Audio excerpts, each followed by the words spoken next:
田中幸子さん、当時16歳。爆心地から約 1.8km 離れた平野町で被爆しました。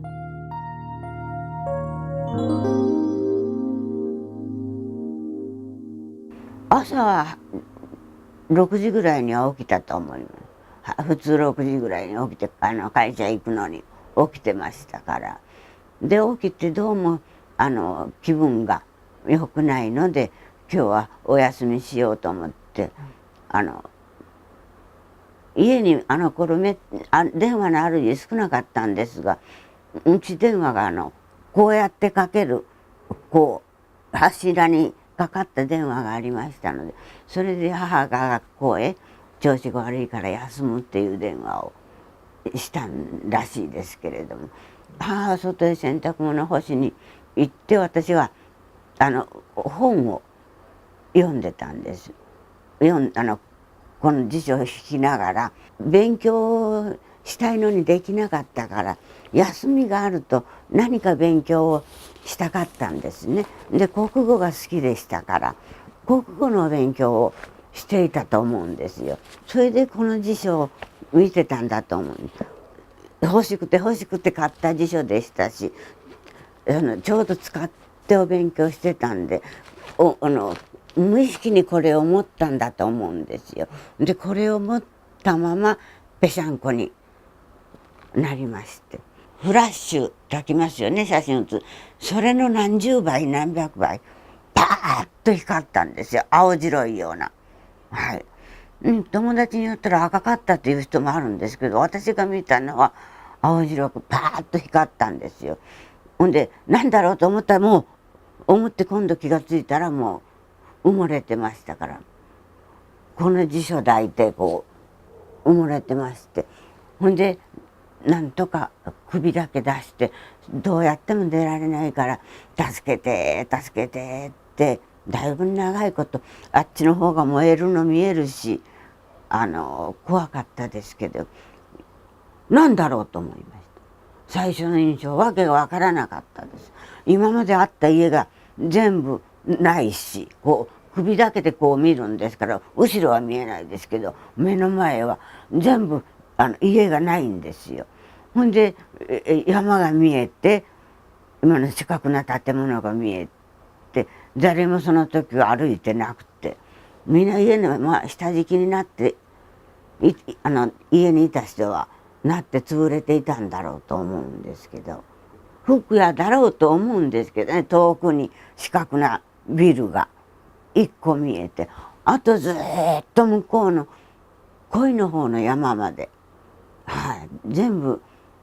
恋の方の山だろうと思うんですけど、そんな、広島の真ん中に山ないですから、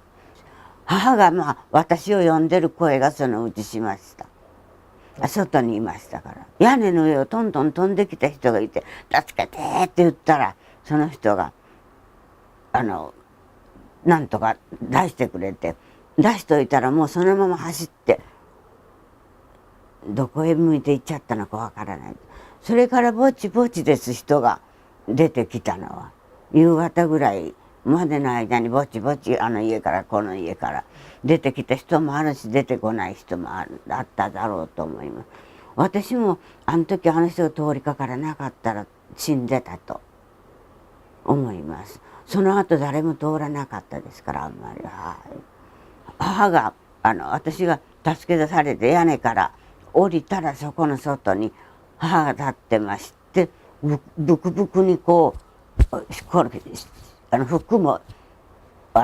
落ちて焼けとったんかどうかわからんけど、裸の腕が肩とか胸とか全部出て、顔も焼けて、こんなに皮がぶら下がっていまして、ほんで今なんじゃったん言うて、ここだけか思うたらここだけじゃないようなよ言うて2人で話したんですよね。なんだろうか。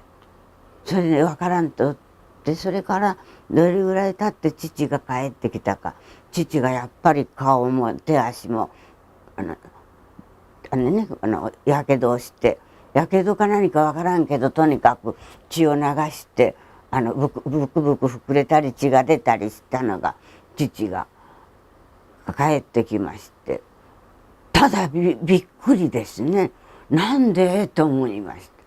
どうしたんって聞いたら父が「わからん」って言いました。わからんが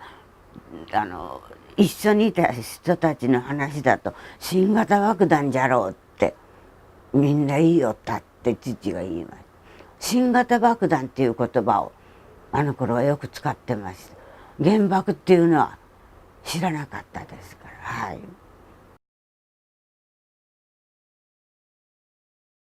1週間ぐらいはずっと下痢がね続いたということと、ここが痛くて肩が折れてたんですから、それも折れてたいうのは治った後ぐらいで知ったんです。ただ痛い痛い、何にも手当てをしてないですから、変についてこういうふうに上げることもできなくなったんです。髪の毛はね9時前帰ってから抜け始めて、本当に溶かすとごそっとこう抜けるんですよ。まとめて。ほんでだんだん抜けてとうとうほとんどなくなって、いとこが風呂敷を出してきて、それでこうくくってくれまして、寝る時以外はずっとその風呂敷をかぶって、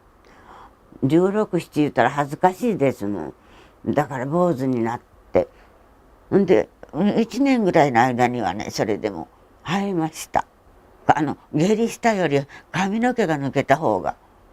ショックでした。はい、人に会うのが嫌でしたが、まあそれでも父と母の化膿したのが治ったのが半年ぐらいかかりましたから治るのに。その間に父も母もお医者さんが2軒ほどあったんですよ、その田舎に。でその1軒のお医者さんに往診してもらってたんですけど、紫斑っていうんですか、焼けてないところの皮膚に紫色の点々がずっと出まして、お医者さんが「悪いけどこれはもうダメですね」って言われたんですけど、奇跡的に治ったんですよ。死なずに、その時は。もう死ぬっていうことがね当たり前のことになって怖くなくなってたんですよ。いっぱい死んだのを見ましたから。はい、だから人は死ぬもんだぐらいに思ったのかもしれません。だから死ぬって言われてもそれで泣くとかね悲しむとかいうことは別になかった。あ、そうですかっていう感じで。そしたら死ななかった。